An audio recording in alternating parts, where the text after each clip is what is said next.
एक भिखारी रोज एक दरवाजे पर जाता और भीख के लिए आवाज लगाता। और जब घर का मालिक बाहर आता तो उसे गंदी गंदी गालियां और ताने देता। मर जाओ, काम क्यों नहीं करते, जीवन भर भीख मांगते रहोगे। कभी कभी गुस्से में उसे धकेल भी देता, पर भिखारी बस इतना ही कहता, ईश्वर तुम्हारे पापों को क्षमा करे। एक दिन सेठ बड़े गुस्से में था, शायद व्यापार में घाटा हुआ होगा। वो भिखारी उसी वक्त भीख मांगने आ गया। सेठ ने आओ देखा न ताओ, सीधा उसे पत्थर से दे मारा।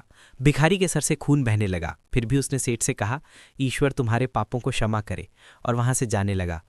सेठ का थोड़ा सा गुस्सा कम हुआ तो वह सोचने लगा, मैंने इस भिखारी को पत्थर से भी मारा, पर उसने बस दुआ ही दी। इसके पीछे क्या रहस्य है, मुझे जानना पड़ेगा। और वह भिखारी के पीछे चलने लगा।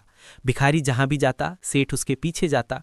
कहीं कोई उस भिखारी को कोई भीख दे देता तो कोई उसे मारता, जलील करता, गालियां देता, पर भिखारी किसी को कुछ गलत नहीं कहता, बस इतना ही कहता, ईश्वर तुम्हारे पापों को क्षमा करे। अब अंधेरा हो चला था। भिखारी अपने घर लौट रहा था। सेठ भी उसके पीछे पीछे था। भिखारी जैसे ही अपने घर लौटा, एक टूटी फूटी खाट पर एक बुढ़िया सोई हुई थी, जो भिखारी की पत्नी थी। जैसे ही उसने अपने पति को देखा तो उठ खड़ी हुई और भीख का कटोरा देखने लगी। उस भीख के कटोरे में मात्र एक आधी बासी रोटी थी। उसे देखते ही बुढ़िया बोली, बस इतना ही और कुछ नहीं, और ये आपके सिर पर चोट कैसी?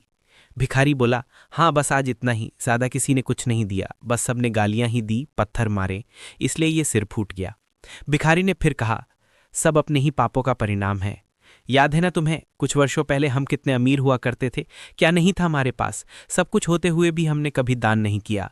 याद है तुम्हें वो अंधा भिखारी? ये बात कहते ही बुढ़िया की आंखों में आंसू आ गए और भिखारी ने कहा, हाँ मुझे अच्छी तरह से याद है, कैसे हम उस अंधे भिखारी का मजाक उड़ाते थे, कैसे उसे रोटियों की जगह खाली कागज रख देते थे, कैसे हम उसे जलील करते थे, कैसे हम उसे कभी कभी मार और धकेल भी देते थे। अब बुढ़िया ने कहा, हाँ सब याद है मुझे, कैसे मैंने भी उस अंधे भिखारी को राह नहीं दिखाई और घर के बने नाले में गिरा दिया था।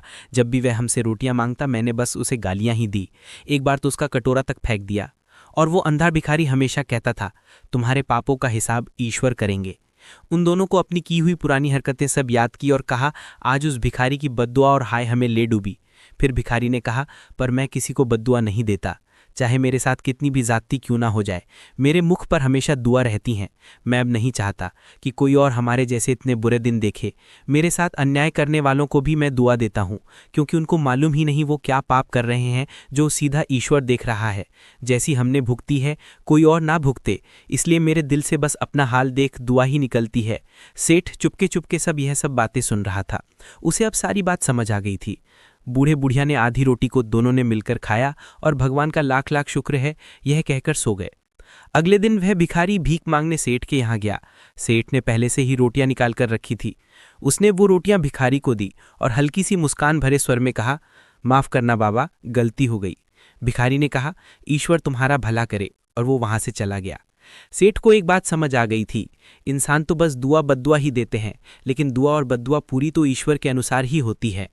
हर किसी को अपने कर्मों का फल जरूर मिलता है, इसलिए आप जब भी बोलें मुख से अच्छे ही शब्द बोलें और कोशिश कीजिए कि जब आपको गुस्सा आए तो आप कुछ बोलें ही नहीं।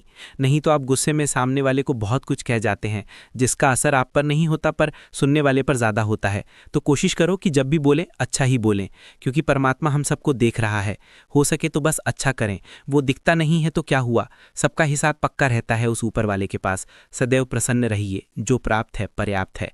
इस कहानी को पढ़ने के लिए आप सभी का बहुत बहुत धन्यवाद। अगर आपको ये कहानी पसंद आई हो तो लाइक, शेयर, सब्सक्राइब और कमेंट करना ना भूलें दोस्तों। Thank you so much.